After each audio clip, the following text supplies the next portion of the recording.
वो बूढ़ा आदमी अपने रसोई की ओर बड़े ही बेसब्री से देख रहा होता है कि मुझे चाय मिलेगा। इसी बीच दूसरी ओर के बहू और बेटे पास में ही बैठ के चाय पी रहे होते हैं, पकौड़ा भी खा रहे होते हैं। इस बात को देख के वो नज़रअंदाज करते हैं कि उसका बूढ़ा बाप भी चाय के लिए इस बात का इंतज़ार कर रहा है कि मुझे चाय कब मिलेगा। चाय की चुस्की लेते हुए उनकी बहू थोड़ी सी हंसती है और हंसने के बाद फिर से पकौड़े खाना स्टार्ट कर देती है। कुछ देर बाद जब चाय दोनों का ख़त्म हो जाता है तब जो वृद्ध रघुनारायण हैं उनको चाय नहीं देता है।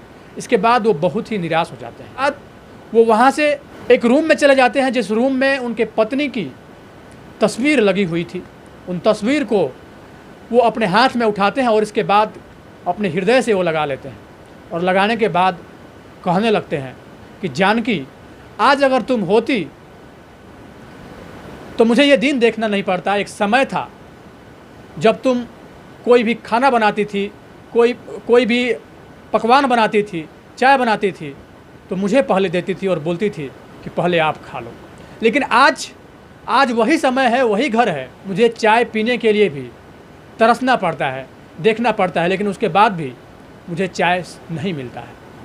वो इस बात को सोच रहे होते हैं और इसके बाद रोना प्रारंभ कर देते हैं। धीरे धीरे जब उनका रोना कम होता है वो अपना फ़ोन निकालते हैं। चूँकि वो पढ़े लिखे इंसान थे, फ़ोन निकालने के बाद वृद्धाश्रम में वो फ़ोन कर देते हैं और वहाँ पे उनका एक दोस्त जो कि पहले से उस वृद्धाश्रम में रह रहा था, उसको वो बोलते हैं कि मैं भी आ रहा हूँ। इस बात पे उनका जो दोस्त होता है वो ये सोच में पड़ जाता है कि रघुनारायण परिवार से बहुत अच्छे हैं, एक अच्छे फैमिली से बिलोंग करते हैं, पढ़े लिखे इंसान हैं, इनका एक ही तो है बेटा और एक छोटा सा पोता है, अच्छा भरा पूरा इनका परिवार है, लेकिन उसके बाद भी ये अपने घर को छोड़ वृद्धाश्रम में क्यों आना चाहते हैं। कहीं ना कहीं कोई बात तो ज़रूर है। ये समझते उनके दोस्त को देर नहीं लगती है। उनका दोस्त बोलता है कि ठीक है, आइए, मैं यहाँ सारा अरेंजमेंट करके रखता हूँ। अगले ही पल 1 से 2 घंटे के अंदर वो वृद्ध आदमी अपना बैग निकालता है। बैग में अपने पत्नी का तस्वीर रखता है और रखने के बाद बैग उठा के वहाँ से निकल पड़ता है। जैसे ही वो घर से अपना कदम बाहर रखता है, एक बार अपने घर को, अपने पूर्वजों के द्वारा बनाए हुए उस घर को देखता है और उसको लगता है कि कहीं ना कहीं अगर हमारे बेटा, हमारी बहू अगर हमको जाते हुए बाहर देख रहा होगा तो ये लोग ज़रूर मुझे वापस बुलाएंगे और ये कहेंगे कि कहाँ जा रहे हैं। लेकिन उसको जाते हुए उनकी बहू देखते रहती है, लेकिन ये नहीं बोलती है कि आप कहाँ जा रहे हैं पिताजी या कहाँ जा रहे हैं पापा। उस वृद्ध आदमी को इस बात का भी आशा होता है कि अगर उनकी बहू नहीं बोल रही है तो उनका बेटा उनको ज़रूर बोलेगा, लेकिन बेटा भी चुप रहता है। वो बूढ़ा धीरे धीरे रोड पे चला जाता है। रोड पे एक ऑटो आता है, वो ऑटो लेके फिर उनको वो वृद्धाश्रम तक लेके चले जाता है और वृद्धाश्रम में वो पहुंच जाते हैं। जो स्टार्टिंग का, शुरुआत का जो कागजी प्रक्रिया होता है, वो प्रक्रिया पूरी करने के बाद वो उनका दाखिला उस वृद्धाश्रम में हो जाता है। उनका क्योंकि एक आध्यात्मिक प्रवृत्ति के इंसान थे, सहज इंसान थे, पढ़े लिखे इंसान थे, लेकिन कहीं ना कहीं अगर विवश थे तो अपने बहू से, अपने बेटे से। जहाँ पे एक वृद्ध व्यक्ति का सम्मान ना हो वहाँ पे सिर्फ और सिर्फ अपमान हो। जहाँ पे एक वृद्ध को दाने दाने के लिए तरसाया जाए, जहाँ पे एक वृद्ध को एक कप चाय के लिए भी तरसना पड़े। उनको चाय नहीं मिलना तो समझ में आता है, लेकिन उनको चाय नहीं दे के वहीं पे उनके सामने है उनका बेटा और उनका बहू न सिर्फ चाय पीता है बल्कि चाय के साथ साथ पकौड़े का भी मज़ा उठा रहा होता है। और इस बीच अपने ससुर को, अपने पिताजी को, न तो उसका बेटा और न ही उनकी बहू, दोनों में से कोई उनको एक कप चाय तक नहीं देती है। और अंततः उनका ये फैसला हो जाता है कि हमें वृद्धाश्रम में ही जाना है। अब वृद्धाश्रम में वो पहुंच जाते हैं। आध्यात्मिक प्रवृत्ति के इंसान थे, पूजा पाठ पे विशेष रूप से उनका ध्यान रहता था, रामचरितमानस का भी पाठ करते थे। धीरे धीरे उनकी ख्याति, उनकी लोकप्रियता उस वृद्धाश्रम में बढ़ जाती है। उनके एज के जितने भी लोग थे सब लोग इनको बड़े ही सम्मान के नज़र से देखते हैं। कुछ ही दिन में इनका एक अच्छा वर्चस्व उनके इस अच्छे व्यवहार से उस वृद्धाश्रम में बन जाता है। ऐसे ही वक्त बीतता गया। एक दिन काफ़ी उदास बैठे हुए थे, अपने घर की यादों को लेके वो उदास बैठे हुए थे वृद्धाश्रम के प्रांगण में ही। इसी बीच एक कार आके लगता है और उस कार में से एक बुढ़िया निकलती है और उस बुढ़िया के साथ उनका बेटा और उनका बहू भी होता है।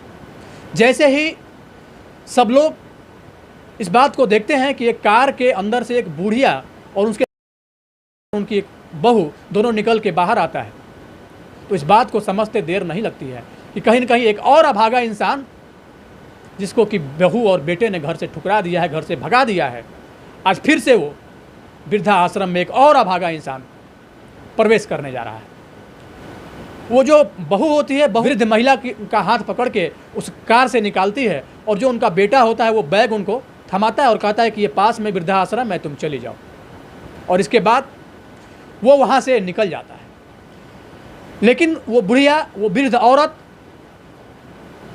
जिसका कि नाम बिमला था, वो बड़े ही गौर से देखते रहती है, तब तक देखते रहती है अपने बेटे को, अपने बहू को, जब तक उसके आँख से वो कार, वो गाड़ी ओझल न हो जाए। इस पूरी घटनाक्रम को, जो कि रघु नारायण के आँख के सामने घटित हो रहा था, जैसे ही इस पूरे घटना को अपने आँख के सामने देखे, उनको अपनी याद आ गई कि एक समय था कि मुझे भी इसी तरह मेरे बहू और बेटे के द्वारा मुझे भी इसी तरह वृद्धाश्रम में ला के छोड़ा गया था। मैं भी उस समय उसी निगाह से देख रहा था जैसे कि आज बूढ़ी औरत देख रही है, एक बूढ़ी महिला देख रही है अपने बेटे को। सेम वही चीज़ आज भी हुआ है। वो बूढ़ी औरत धीरे धीरे वृद्धाश्रम की ओर आती है। चूँकि उसका जो पल्लू था, पल्लू काफ़ी नीचे की हुई थी, इस वजह से उसका चेहरा कोई आइडेंटिफाई नहीं कर पाया, पहचान नहीं कर पाया कि वो औरत कौन है। उसके चाल ढाल को देख के रघु नारायण को इस बात का डाउट था, इस बात का शक था कि कोई उनका परिचित ही इस बार आया है। वक्त बीतता गया। कुछ दिन के बाद एक शख्स उसी में से आके रघु नारायण को कहता है कि जो एक बूढ़ी औरत आई हुई है जिसका नाम बिमला है, वो खाना नहीं खा रही है। वो पूछते हैं उस शख्स से कि आखिर खाना वो क्यों नहीं खा रही है। इस बात पे वो शख्स रघु नारायण से कहता है क्योंकि वो घर से आई है और घर का याद उसको बहुत ज़्यादा आता है, वो हमेशा रोते रहती है और वो कहती है कि मेरा बेटा आएगा, मेरा बेटा आएगा, लेकिन न तो उसका बेटा आता है और न ही वो खाना खाती है। ये देखते देखते, ये सुनते सुनते हम लोगों का आँख फट गया है, लेकिन वो रेगुलर रोए जा रही है, रोना बंद ही नहीं करती है और न तो खाना खाती है और न। इस बात को सोच के रघु नारायण, चूँकि वो एक आध्यात्मिक इंसान थे, दूसरों की दुख देखकर उनको भी दुखी होना आता था। दूसरों के लिए कैसे आंसू बहाया जाता है, इस बात का वो एहसास करना बेखूबी जानते थे। इस बात को समझ के उन्होंने सोचा कि कहीं ना कहीं मुझे अब जाना चाहिए और पता करना चाहिए कि ये जो औरत आई हुई है ये खाना क्यों नहीं खा रही है। वो पता करते हैं कि वो औरत कहाँ है। तो वो शख्स बोलता है कि चूँकि बागवानी में उसको लगा दिया गया है, पौधे की देखभाल करेगी तो थोड़ा सा उसका मन बहलेगा और जब थोड़ा नॉर्मल होगी तो वो खाना वाना। इस बात को ध्यान में रख के उसको बागवानी में लगा दिया गया है। तो रघु नारायण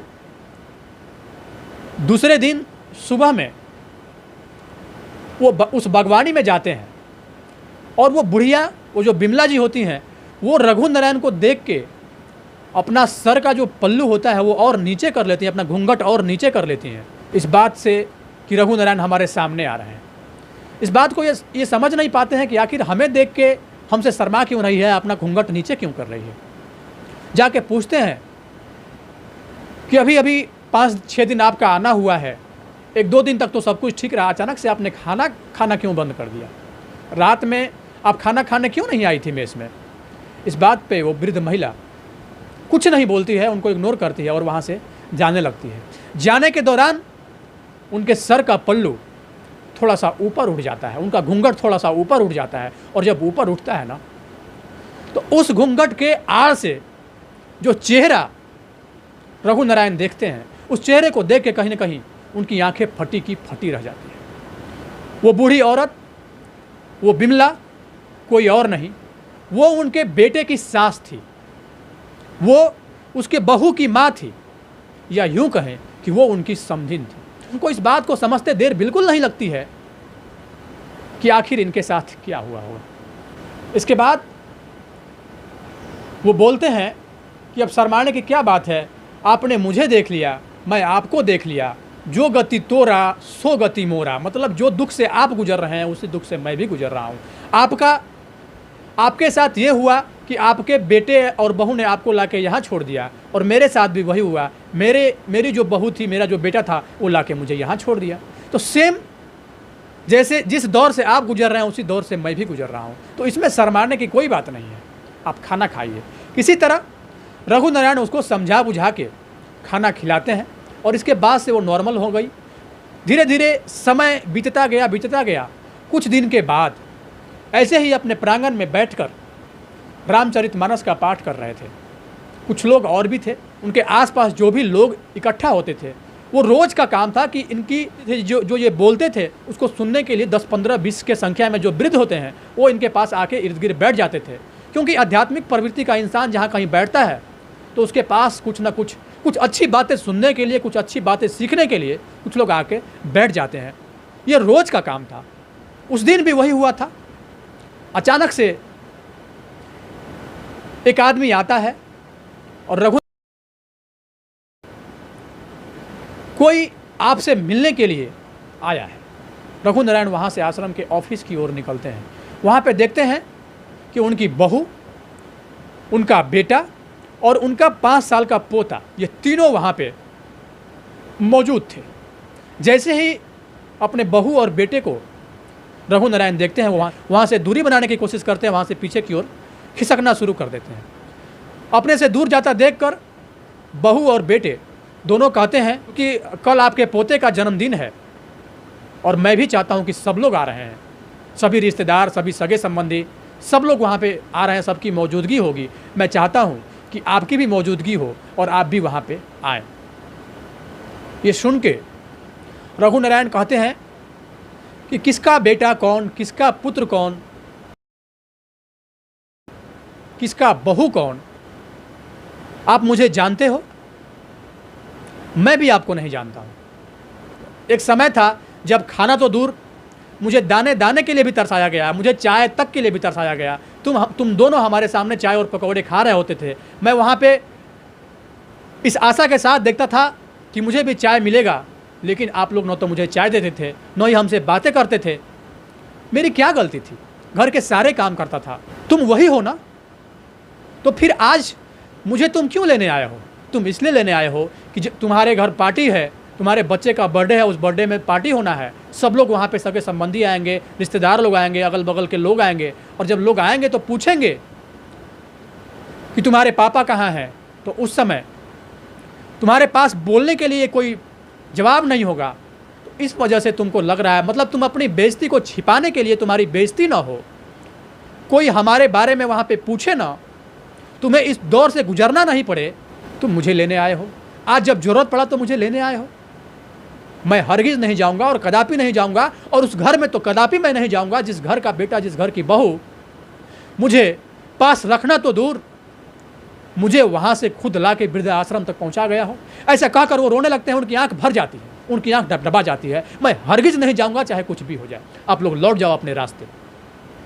मेरा जीवन यही सही है और मैं यही आजीवन रहूँगा। जब तक मैं जीऊँगा मैं यही रहूँगा। जैसे ही ये बात उनका छोटा सा पोता, जिसकी उम्र 5 साल है, महज 5 साल है, वो सुनता है, वो अचानक से इस बात को सुन के अपने दादा के, अपने बाबा के बाबा कह के अपने बाबा के गले से लिपट जाता है और कहता है कि बाबा, आप अगर नहीं जाएंगे तो मैं अपना बर्थडे ही नहीं सेलिब्रेट करूँगा। जैसे ही रघुनारायण इस बात को सुनते हैं, जैसे ही उस मासूम 5 वर्षीय छोटे से बालक को, छोटे से बच्चे को सुनते हैं कि हमारा पोता ये बात कह रहा है कि अगर आप नहीं जाएंगे तो मैं अपना बर्थडे ही सेलिब्रेट नहीं कर पाऊंगा, तो बच्चे मन के सच्चे, जो बच्चे बोलते हैं वो सच बोलते हैं, वो गदगद हो गए और वो बोले कि ठीक है, मैं जाऊंगा पोता, ज़रूर जाऊंगा। अपने बेटे और बहू से कहते हैं, मैं तुम दोनों के कहने से तो मैं बिल्कुल नहीं जाता, हरगिज़ नहीं जाता, लेकिन चूँकि हमारा पोता कह रहा है, कहा गया है ना कि मूलधन से ज़्यादा ब्याज की कीमत होती है और ब्याज में लोगों का मोह होता है। लेकिन मेरा एक शर्त है, वो शर्त ये है कि तुम हमसे कमिटमेंट करो, हमसे प्रॉमिस करो कि फिर दोबारा तुम हमको लाके इसी वृद्धाश्रम में तुम दोनों छोड़ दोगे। इस पे बहू बोलती, हाँ बिल्कुल छोड़ देंगे, आप चलिए। इसके बाद वृद्धाश्रम से वो अपना बैग उठाते हैं, अपने पत्नी का तस्वीर अपने बैग में डालते हैं और इसके बाद उसी गाड़ी में बैठ जाते हैं। गाड़ी कुछ देर के बाद ही उनके घर पे पहुंच जाता है। दूसरे दिन वहाँ पे फंक्शन होना होता है, सब लोग आए हुए होते हैं, एक शानदार कार्यक्रम का आयोजन होता है, सब लोग वहाँ पे आते हैं, खाते हैं, मस्ती करते हैं, बर्थडे सेलिब्रेट करते हैं। और इसके बाद जो कुछ लोग आए हुए होते हैं उसमें से रघु नारायण को, जो कि बहुत दिन से लोग वहाँ पे नहीं देख रहा था, तो उससे पूछता है कि रघु नारायण जी आप बहुत दिन से नहीं दिख रहे थे, कहाँ गए थे? तो इस बात पे छिपाते हुए वो कहते हैं कहीं नहीं, मैं एक दूर के रिश्तेदार में चला गया था और काफ़ी दिन बाद मैं वहाँ गया था, तो उन्होंने मुझे रोक लिया, उन लोगों ने मुझे रोक लिया, इस वजह से मुझे आप लोग नहीं देख पा रहे होंगे। इसके बाद वो वहाँ से उस रूम में जाते हैं जिस रूम में उनके पत्नी का एक पुराना तस्वीर लगा हुआ होता है। उस तस्वीर को अपने सीने से लगा के, अपने हृदय से लगा के फपक फपक कर रोने लगते हैं और कहते हैं कि जानकी, आज अगर तुम होती तो आज मुझे वृद्धाश्रम और वृद्धाश्रम से घर, घर से वृद्धाश्रम नहीं करना होता। बड़े ही भावुक होके वो अपने पत्नी को याद करने लगते हैं और बोलते हैं कि एक समय था जब तुम खाना बनाती थी, जब तुम कोई पकवान बनाती थी तो मुझे खिलाती थी पहले और मैं खाता था, इसके बाद ही तुम खाती थी। और आज कैसा दिन आ गया। एक समय था, इसी बेटे के लिए तुमने क्या नहीं किया, हमसे लड़ाई लड़ी, तमाम तरह के हर वो काम किया, इसके पढ़ाई के लिए, इसके स्वास्थ्य के लिए, इसके रोजगार के लिए, तमाम तरह के हर वो काम किए। 8 साल बाद बेटे का जन्म हुआ था। 8 साल के पहले तुम कहाँ नहीं गई, किस किस मंदिर में जाके तुम मत्था नहीं टेकी और कहाँ नहीं मांगे कि हमको एक पुत्र हो जाए। और जब 8 साल के बाद बच्चे की किलकारी अपने घर में गूंजी थी, वो कितना खुशनुमा माहौल था, कितना सब लोग खुश थे उस समय ना। ये कह के वो रोने लगते हैं और पूरा उनकी अंतरात्मा अंदर से रो उठती है। उस तस्वीर को अपने सीने से लगा के थोड़ी देर शांत रहते हैं और जैसे ही शांत रहते हैं उनको नींद आने लगती है और वो सो जाते हैं। उस तस्वीर को सीने से लगाए हुए वो सो जाते हैं। सोने के दौरान जब सुबह होता है, सवेरा होता है, जैसे ही उनकी नींद खुलती है तो वो अपने बहू को अपने पास पाते हैं, देखते हैं कि हमारी बहू वहाँ पे खड़ी है और एक गाड़ी दरवाजे के बाहर लगा हुआ है। बहू बोलती है, पिताजी, पापा, चलिए, मैंने आपसे कमिटमेंट किया था, मैंने आपसे प्रॉमिस किया था कि मैं आपको लाके वृद्धाश्रम छोड़ दूंगी, अब अपना बैग उठाइए और चलिए, मैं आपको वृद्धाश्रम छोड़ देती हूँ। में पड़ जाते हैं। इसके बाद उस समय वो कुछ नहीं बोलते हैं और वहाँ से अपना बैग उठाते हैं, बैग में अपने पत्नी का तस्वीर रखते हैं, गाड़ी में बैठने से पहले अपने घर को एक बार देखते हैं और कहते हैं कि हे कुल देवी, मुझे माफ़ करना, मैं जा रहा हूँ और इस बार मैं जाऊँगा तो मैं वापस नहीं आऊँगा। उनकी अंतरात्मा अंदर से रो उठती है, उनकी अंतरात्मा अंदर से काँप उठती है। उनकी अंतरात्मा इस बात को सोच के, उस बात का एहसास करके भी सिहर जाती है। जिस घर में मैं बड़े ही बेबाकी के साथ सब लोग हमसे मिलने आते थे, घर का एक एक कोना मानो ये चीख चीख के कह रहा हो कि रघु नारायण आप कहाँ जा रहे हैं, रघु नारायण आप कहाँ जा रहे हैं। इस बात को सोच के, इस बात को एहसास करके भी वो सिहर जाता था। गाड़ी वहाँ से खुलती है और फिर आके वृद्धाश्रम पे रुक, उनका बेटा और बहू उनको फिर दोबारा उनका आश्रम में उनको छोड़ के जैसे ही गाड़ी में बैठना चाहता है, रघु नारायण उसको बोलते हैं कि बेटा तुम भी रुको और बहू तुम भी रुको। आज मैं तुमको एक ऐसी चीज़ दिखाने वाला हूँ जिस चीज़ को तुमने आज तक लाइफ में कभी देखा नहीं होगा और न कभी सुना होगा। बहू और बेटा दोनों रुक जाते हैं वहाँ पे कि आखिर पापा या आखिर पिताजी मुझे क्या दिखाने वाले हैं। अपने बहू और बेटे को लेके वहाँ जाते हैं जहाँ की विमला देवी रुकी हुई थी, जहाँ बेटा और बहू की मौजूदगी विमला देवी के पास होती है। जैसे ही बेटे का नज़र विमला जी के ऊपर पड़ता है, वो सोच में पड़ जाता है कि आखिर हमारी सास यहाँ क्या कर रही है। जैसे ही उनकी बेटी का नज़र अपनी माँ पे पड़ता है, विमला पे पड़ता है, विमला जी पे पड़ता है, उनकी बेटी दौड़ के अपने माँ के गले से लिपट जाती है और रोने लगती है। माँ, तुम्हारी ये हाल किसने किया, तुमको यहाँ किसने पहुँचाया। मैं जब भी भाभी को और भैया को फ़ोन करती थी, मैं पूछती थी कि माँ कहाँ है। भाभी हमेशा बोलती थी कि माँ एक लंबे तीर्थ यात्रा में गई है, थोड़ा समय लगेगा उसको आने में। मैं बार बार पूछती और बार बार भाभी यही बोलती थी। भाभी और भैया दोनों नालायक हो गए हैं जो तुमको ला के यहाँ पे छोड़ दिए हैं। तुम अभी चलो, फ़ौरन चलो मेरे साथ मेरे घर, तुमको हम यहाँ पे एक सेकंड भी नहीं छोड़ सकते हैं। इस बात पे विमला देवी कहती है, तो बोलते हुए शर्म नहीं आती, तुम मेरी बेटी हो ये कह के भी मुझे शर्म आ रही है। तुम दूर हटो हमसे, फ़ौरन दूर हटो, टच मत करना हमारे शरीर को। तुम जिस भैया और भाभी को गलत बोल रही हो, तुम भी तो अपने ससुर के साथ वही की हो। तुम दोनों, तुम्हारा हस्बैंड और तुम खुद दोनों आके अपने ससुर को पहुंचाई हो और इसके बाद जब दोबारा तुम्हारा ससुर तुम्हारे घर गए, इसके बाद फिर दोबारा से ला के तुम पहुंचाई, और तुम दोष मर रही हो अपने भैया और भाभी के ऊपर। शर्म नहीं आता है तुमको? इस बात को सुन के उनकी बेटी चुप रहती है और फिर दोबारा से इस बात का रिक्वेस्ट करती है कि माँ चलो। इस बात पे विमला देवी सख्त मना कर देती है। रघुनारायण जैसे इस बात को सुनते हैं, कहते हैं कि समधिन जी, अगर आपको जाना है तो आप जाइए, मैं तो बिल्कुल नहीं जाऊंगा, कदापि नहीं जाऊंगा। अब मेरा जीना और मरना यहीं होगा, इसी वृद्धाश्रम में होगा। इसी वृद्धाश्रम के लोग, जब मेरी मौत हो जाएगी तो लोग मुझे उठा के श्मशान घाट तक पहुंचाएंगे। सॉरी, मैं अपने बेटे का, मैं अपने बहू का अब दोबारा मैं मुंह भी नहीं देखना चाहता हूं। मैं इसी वृद्धाश्रम में जीऊँगा और मरूंगा। अगर आपको जाना है तो आप जा सकती हो। विमला भी कहती है नहीं, मैंने भी ये कमिटमेंट कर लिया है कि मैं आजीवन यहीं रहूँगी और मैं नहीं जाऊँगी। काफ़ी प्रयास करने के बाद भी, काफ़ी मनाने के बाद भी न तो विमला तैयार हुई और न ही रघुनारायण तैयार हुए अपने अपने घर जाने के लिए। कहा गया है ना कि एक माँ और एक बाप दोनों मिलके अपने 6 बच्चे को पाल लेता है, अपने 6 बच्चे को बड़ा कर लेता है, पढ़ा लिखा के बड़ा कर लेता है, वो उसको उस काबिल बना देता है, इस आशा में कि हमारा बेटा आगे चल के हमारे बुढ़ापे का सहारा बनेगा। लेकिन वही बेटा जब 6 के 6 बच्चे जब बड़े हो जाते हैं, वो 6 मिल के एक माँ बाप की परवरिश सही ढंग से नहीं कर पाते हैं।